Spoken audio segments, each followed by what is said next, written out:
Hey everyone, welcome to this video. My name is Adriana and I'm a pharmacist and I specialize in over-the-counter treatments. In today's video, I'm going to talk about something that no one likes to talk about. It's what to do when you have a pimple down there. So I wanted to make this video because Valentine's Day is a day when, we like to go on a date with our husband or our wife, and we may, have a little fun in the bed. And what's more embarrassing than having a pimple down in your genital area? So today I'm going to talk about what causes a boil, how to prevent them, and how to treat them. So if you're interested, keep on watching. So let's get right into it. So first things first, let's talk about exactly what a boil is. So when I'm referring to a genital boil, I'm referring to a pimple, which is not on the genital area, but it'll be on your inner thigh, between your groin and your inner thigh, not actually like on the vagina, not on the lip portion, but in that middle area.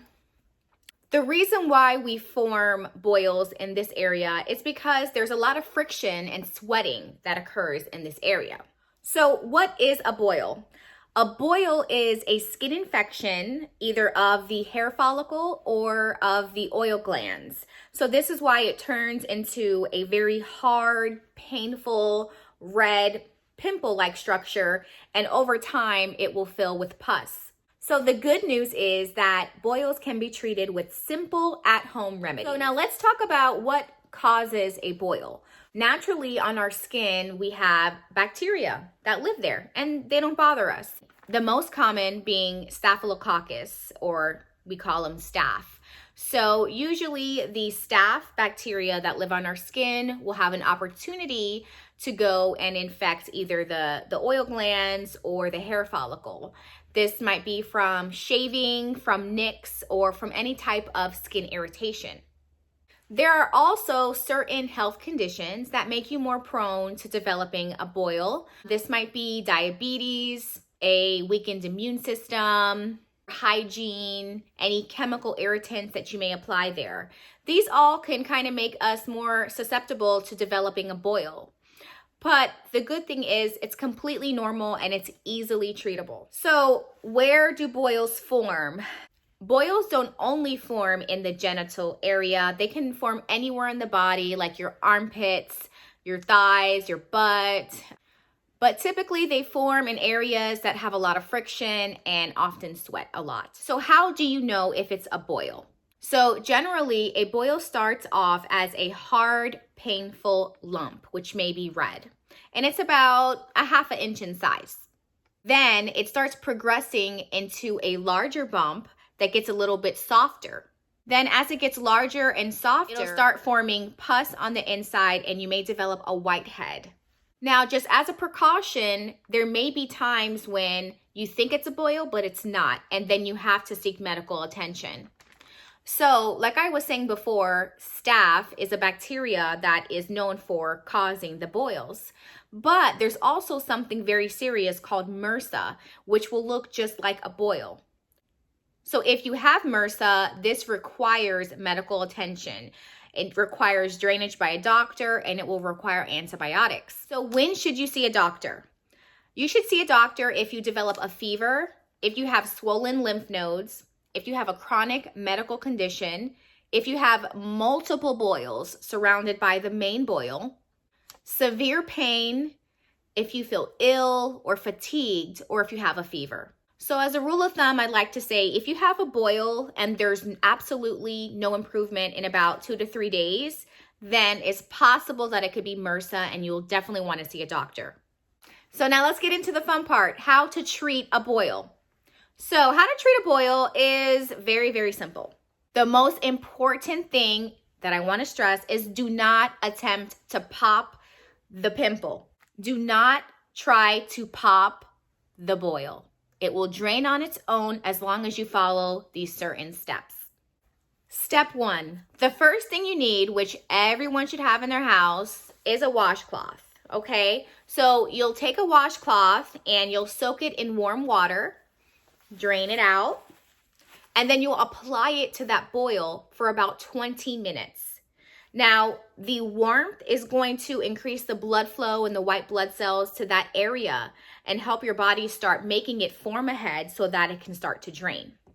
So you want to do this about 3 to 4 times a day in order for it to be effective. Your boil will start to drain in about 3 days to about a week if you do repeated soakings. So step 2, once your boil starts to drain, what you want to do is you want to start cleaning it with an antiseptic soap. You can use any antiseptic soap of your choice, but what I recommend is the HibaCleanse.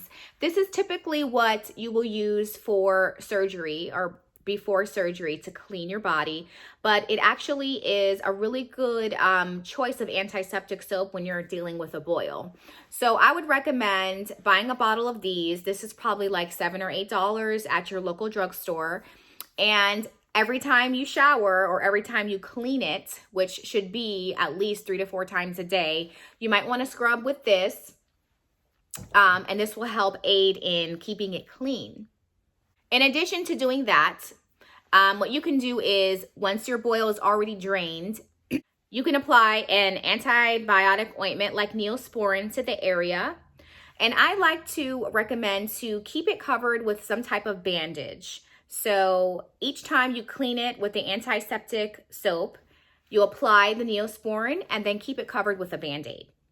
So you pretty much want to follow this same cycle at least 2 to 3 times a day. Do the warm soap compresses, clean it with the antiseptic soap, apply Neosporin ointment or cream or any antibiotic ointment of your choice, and keep it covered with the bandage.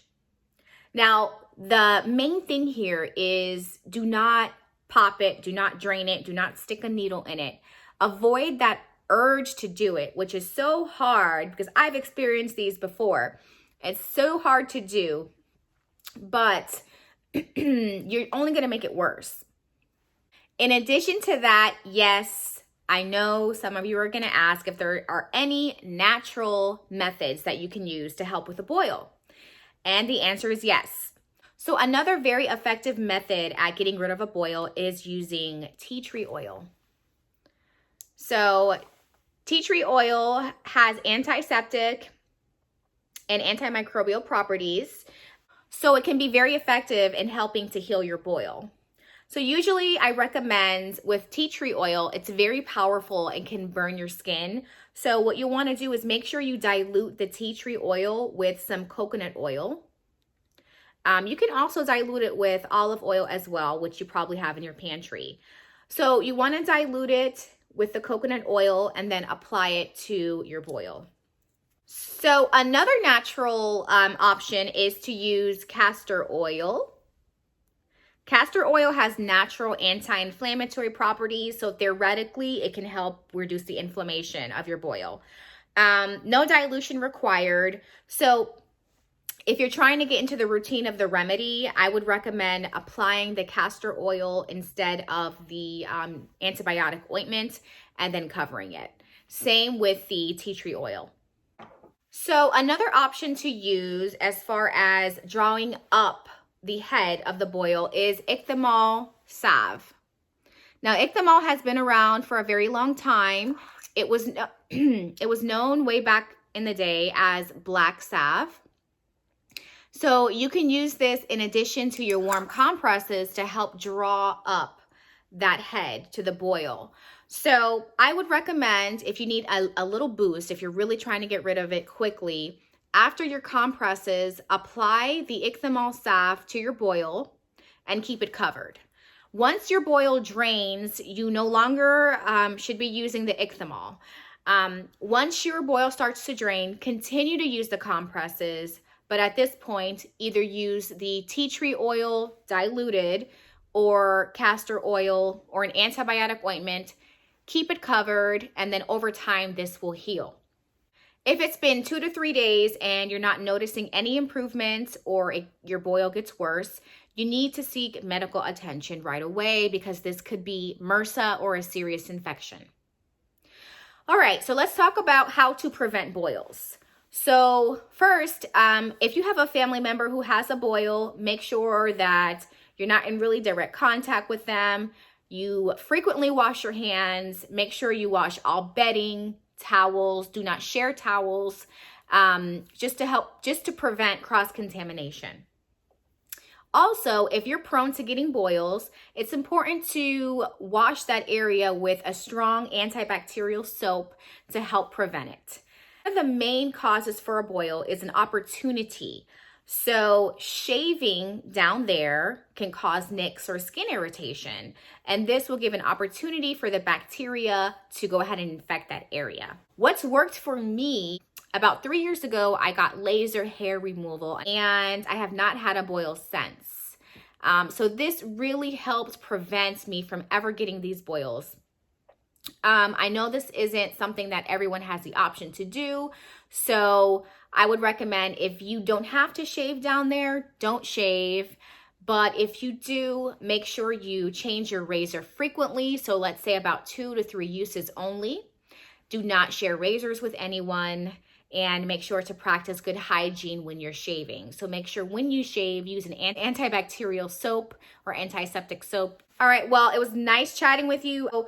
Thank you so much for watching this video. If you have any other questions, you know that I will definitely answer as soon as I get a chance. So comment below, and don't be scared to ask a question, because a lot of times someone else will be able to answer that question, or someone else will have that same question, and this might help, it might help answer someone's question. So with that being said, hope you guys have a great Valentine's Day, and thank you so much for watching this video, and like and subscribe, share, or don't do it.